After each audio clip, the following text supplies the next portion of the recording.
Hey, I'm John Cannell, and today on Preppy Kitchen we're making a creamy, delicious vodka sauce. So let's get started. First off, we have a little bit of prep work to do. You want half of a medium onion. Let's just give that a chop, and we're gonna dice this up. Like so many dishes, this seems like a classic. Must have been around forever, but that's not the case. This is actually a recipe that comes from either the 1970s or 1980s, and either Bologna, Italy, or New York, USA, depending on who you ask. Either way, it's a recent addition, but it really became a favorite. We're gonna blend this sauce, so don't worry too much about how great your chopping is. Just aim for evenly sized pieces. This sauce is so good for, of course, pasta, but you could use it for meatballs, for chicken parm, over chicken thighs, pizza, or even as a dipping sauce for mozzarella sticks or breadsticks. That's all done. I also have 4 garlic cloves here. Either give these a mince or pass them through a garlic press. This is the easier option, so I'll be choosing that. I also want half a cup of freshly grated parm. Oh, that's 24 grams. You want to freshly grate the parm as opposed to using pre-grated parm because this will melt more easily. The packaged stuff is just drier. Perfect. Our final bit of prep is chopping the basil. You want to end up with 2 tablespoons, about. Just remove the stems. The easiest way to do this is just to get all the leaves stacked together with a bit of a roll, and then you can give them a chop. This is a really bad chiffonade, but this is for a pasta sauce, it doesn't really matter. Everything's all prepped out, so let's grab a large skillet, some butter, and olive oil. Place your large skillet over medium heat. Into that skillet, I'm adding 2 tablespoons of butter and 2 tablespoons of olive oil. That's a 1/4 cup of fat we're adding to this. I wonder how it'll be emulsified. The answer is vodka. So the vodka is going to let those fats really blend in well. We're gonna cook the alcohol off, and it's gonna give you like a little bit of change of flavor, a little bit of acidity, but it's also emulsifying things, and that changes how you taste. So the consistency of anything will change how it goes onto your taste buds, and that's one of the reasons that vodka sauce is so delicious. That and the parm, and the fresh basil, and the tomatoes. This is a kid-friendly recipe. All the alcohol will cook off, or at least almost all of it. If you don't have vodka and you don't want to cook with it, you can replace it with chicken or vegetable stock, and it'll still be delicious. It just won't be a traditional vodka sauce. A traditional from the 1970s vodka sauce. Once everything's melty and sizzling, we're gonna add the onions in. Give this a stir, and we're gonna cook this until it's slightly softened. It'll be about 6 minutes. Just make sure you stir occasionally so nothing burns. By the way, if you like my videos, go ahead and hit that subscribe button. There's 2 new recipes and shorts every single week. Those are looking softened and more translucent, so grab your garlic press or your already minced garlic and go to town.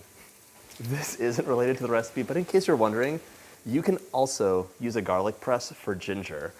I don't know what it is, but mincing ginger can kind of annoy me. It just takes a little bit of time and I'm in a hurry. So you can use a garlic press on some very roughly chopped chunks of ginger, and you'll get just like nice ginger juice and a little bit of pulp coming out.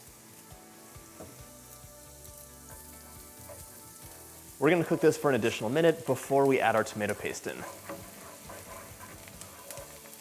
Fragrant, delicious, but not burned. Now it's time for 2 tablespoons of tomato paste. 1, 2. Perfect. Give this a good mix. We're gonna cook this while stirring for 2 to 3 minutes. You'll see a change of color. It'll be all deliciously mixed in.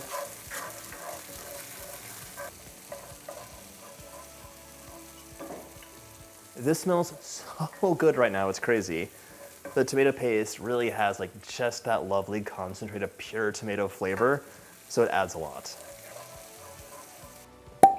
Now it's time for 1/3 cup of vodka.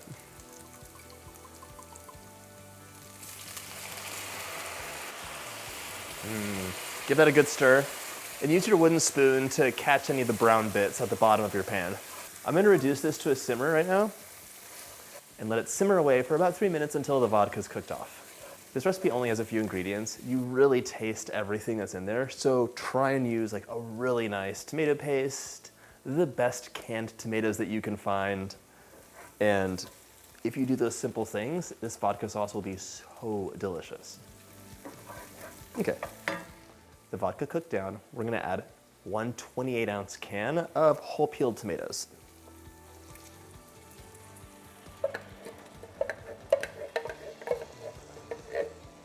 As well as 1 teaspoon of salt. Use your wooden spoon to cut each of these tomatoes in half. Once your tomatoes are broken in half, this is gonna simmer for about 10 minutes until it's slightly reduced. You wanna remove any of the excess liquid from these canned tomatoes so the vodka sauce is not watery, but it is full of flavor.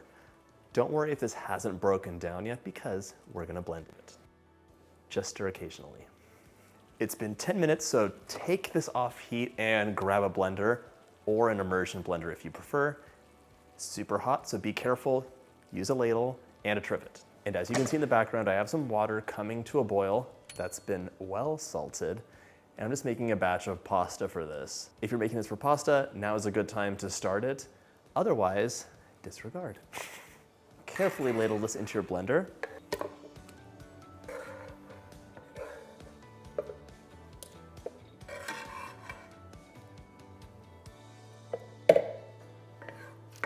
Cover this up.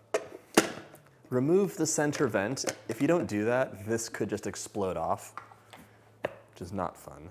Now grab a paper towel just to prevent any crazy splatters, and we're gonna blend this for 30 seconds on medium-low until it's almost smooth.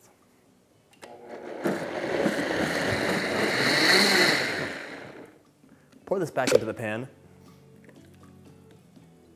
Before I pop that on heat, if you're making pasta for this, go ahead and pop that in right now. Our sauce is gonna go back on heat medium-low.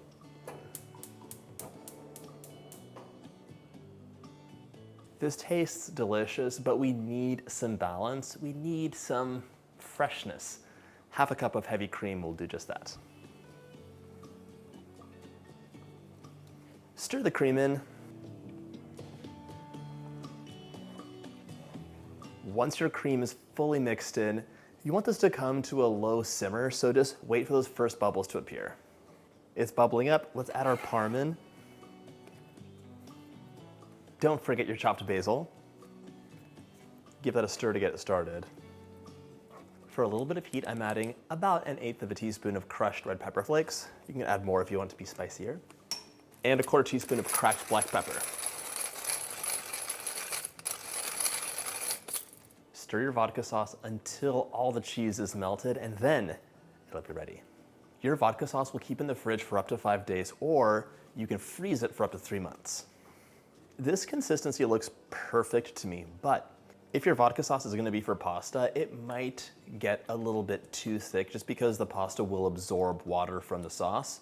If that's the case, you can add a 1/4 cup of the reserved pasta water in, stir it up, and it'll be nice and silky.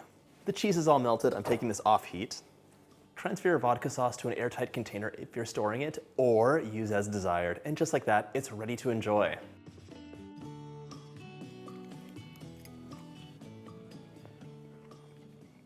Creamy, flavor-packed, smooth, and so delicious. I hope you get a chance to make this sauce. And if you like my videos, hit that subscribe button and check out my pasta playlist.